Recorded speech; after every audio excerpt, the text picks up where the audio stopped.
This is a little altar to my friend Brian Love. How many of you knew Brian? Yeah, okay. So, Brian died last month, and I'm still pretty bummed about it.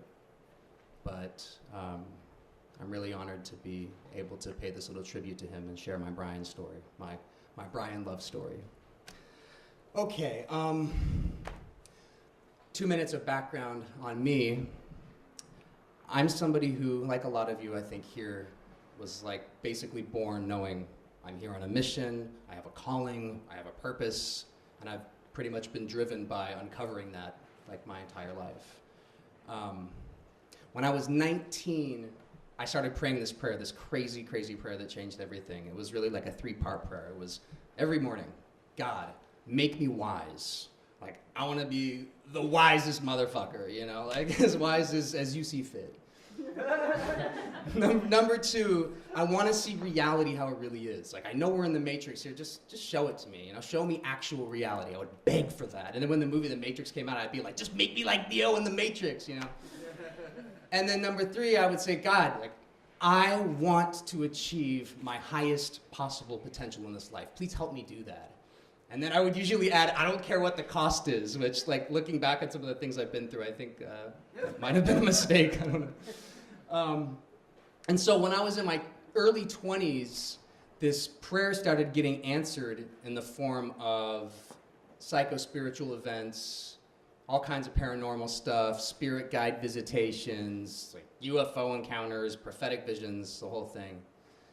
And I actually found myself, in part to the guidance that I received from this stuff, a law student and then a lawyer. I was told I'd find my purpose there. It was a part of my path, and that I'd do very well, and it'd be very easy for me, and all that happened. I just kind of like aced law school and found myself a lawyer at one of the biggest law firms in the world.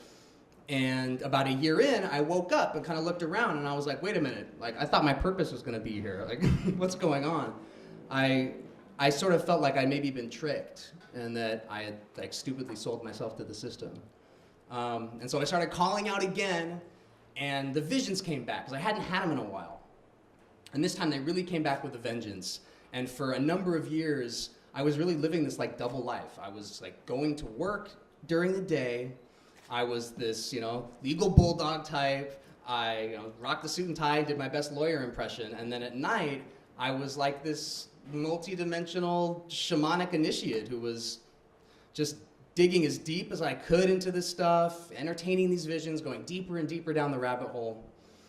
And then something happened in 2012. My guides came to me and they said, look, you need to get with the plant medicines. Like, we've got some deeper levels of contact for you, and this is how you're going to reach it.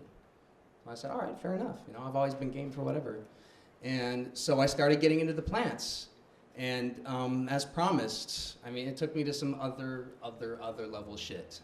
And for about a year, looking back, all of these journeys for me, it seems were about one thing. It was really an answer to that second part of my prayer. It was, reality is not as it seems, and the impossible is so fucking possible. So I reached this point where I had once again plateaued, though, because I had been shown all this impossible magic. They'd show me they can do whatever the fuck they want. They could take me anywhere. They could do anything to my perspective at all. But I was struggling in life, and so I was like, listen, I could use some of that impossible magic, like, in my actual life, please. Like, the video game is cool, but, like, can you help make my life a little better? And they said, yeah, we can do that. This is what you need. You need to find someone who can initiate you into the deeper workings of this medicine. And that's where Brian Love comes in. I met Brian about a year ago at a Psychonaut event that Talat put together. He was the first person there, I was the second person there. And like, as soon as I walked in, I knew he was someone I wanted to mess with. For those of you who knew Brian, he looked like a superhero. His shirt was off, he's got these bulging muscles.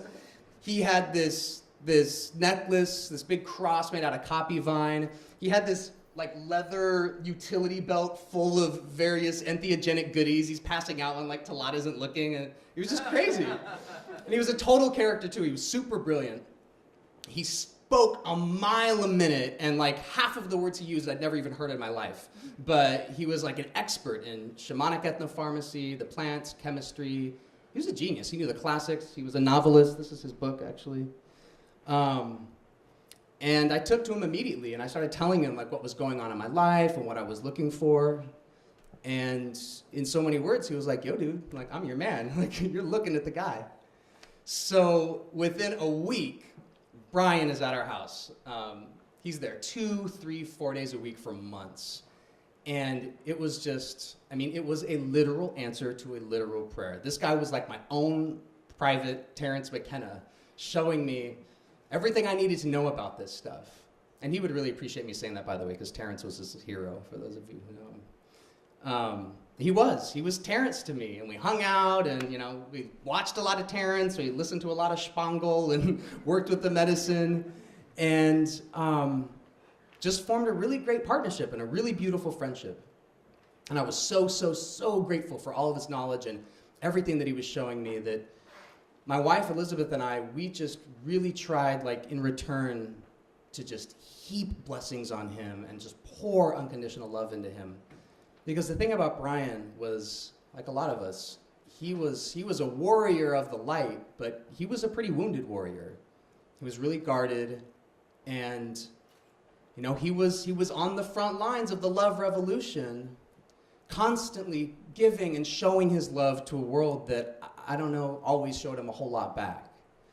And so just because of that gratitude we had for what he was showing us, and just the feeling like this guy needs as much love as we could possibly fill him up with, we really, looking back, I really went out of my way for Brian. I mean, I did a lot for him, and I was so grateful to do it. I mean, I gave of myself in a way that I don't normally, and it was a blessing.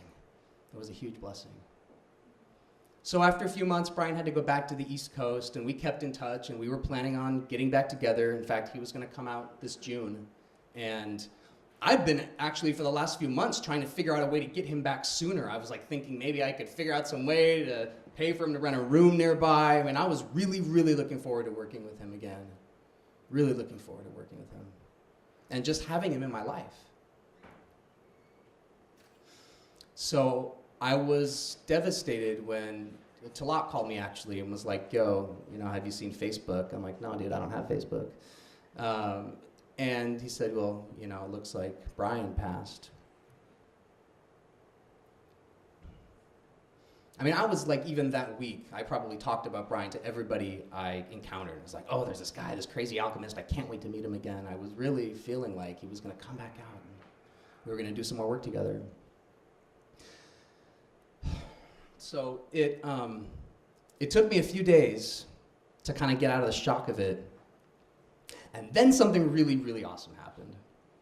So I'm sitting on my couch. I'm sitting lengthwise, looking out this big window. And sometimes I'll do that, and I'll fall into these trances, and visions will come to me.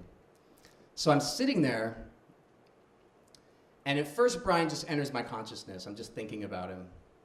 And then immediately after that, I was like, oh no, Brian's here. Like, his presence is here. And suddenly, this dude just like swirled in, like right in front of me, like some kind of genie.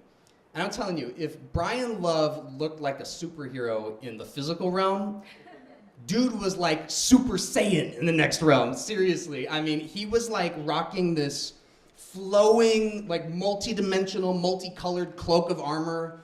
Dude was carrying a flaming sword. Like, I'm not even making this up. I'm just like, yo, what's up? And it was so beautiful. It was just this moment, this exchange between the two of us of just like total recognition and deep love and deep connection and admiration. And in that exchange, I just felt like, he was telling me, listen, I know you're still struggling with a lot. I know you're stressed out and all that, but like, it's all good, man. Like, I'm good, you're good. Like, we've already won. Victory is ours. Love is the answer. And that's really it, isn't it? You guys know that, right? Like, love is the answer. It's really that simple. Love yourself. Love others. Be love. Be love like be love.